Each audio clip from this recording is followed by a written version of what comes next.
You ask Tiger to solve. This deals with linear equations with one unknown.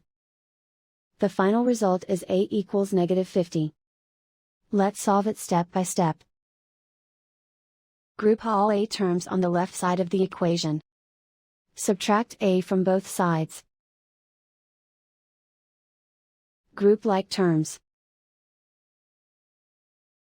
Group the coefficients. Convert the integer into a fraction. Combine the fractions. Combine the numerators. Group like terms. Simplify the arithmetic.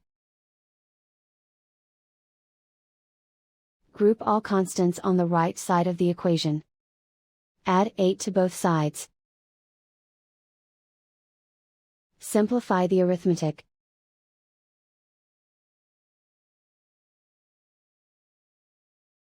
Isolate the a. Multiply both sides by inverse fraction 5 over -1.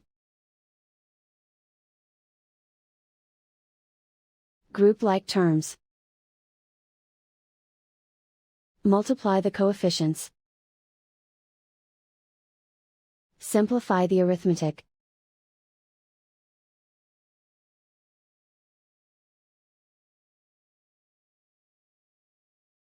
And so the final result is a equals -50.